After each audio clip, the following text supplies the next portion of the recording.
پارہ نمبر 30 سورہ نبا۔ شروع اللہ کا نام لے کر جو بڑا مہربان نہایت رحم والا ہے۔ یہ لوگ کس چیز کے نسبت ایک دوسرے سے پوچھتے ہیں؟ کیا اس بڑی خبر کی نسبت جس میں یہ اختلاف کر رہے ہیں؟ دیکھو یہ عنقریب جان لیں گے، پھر دیکھو یہ عنقریب جان لیں گے۔ کیا ہم نے زمین کو بچھونا نہیں بنایا اور پہاڑوں کو اس کی میخیں نہیں ٹھہرایا؟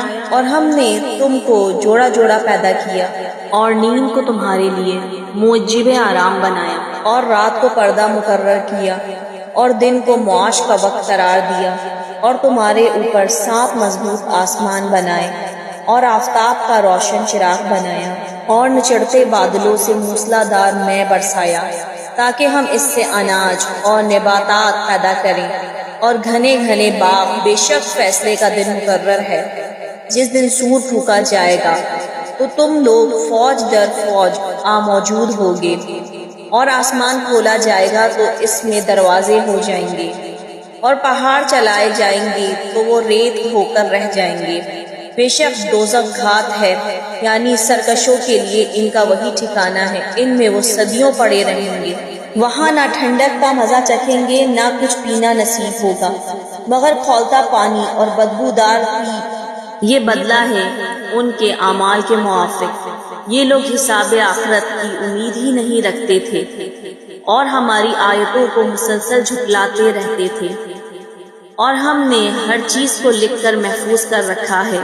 سو اب مزہ چکھو، ہم تم پر عذاب ہی بڑھاتے جائیں گے۔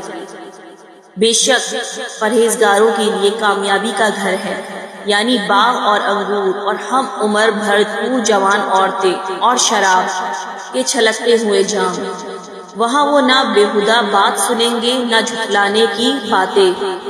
اے نبی صلی اللہ علیہ وسلم، یہ تمہارے پروردگار کی طرف سے صلہ ہوگا جو حساب کے مطابق انعام ہوگا۔ وہ پروردگار کہ جو کچھ آسمانوں اور زمین میں اور جو ان دونوں کے درمیان ہے سب کا مالک ہے، بڑا مہربان ہے، کسی کو اس سے بات کرنے کا یارہ نہ ہوگا۔ جس دن جبریل امین اور دوسرے فرشتے صف باندھ کر کھڑے ہوں گے تو کوئی بول نہ سکے گا مگر جس کو رحمان اجازت بخشے، اور وہ بات بھی درست ہی کہے۔ یہ دن برحق ہے، پس جو شخص چاہے اپنے پروردگار کے پاس ٹھکانہ بنا لے۔ ہم نے تم کو عذاب سے جو عنقریب آنے والا ہے آگاہ کر دیا ہے، جس دن ہر شخص ان اعمال کو جو اس نے آگے بھیجے ہوں گے دیکھ لے گا۔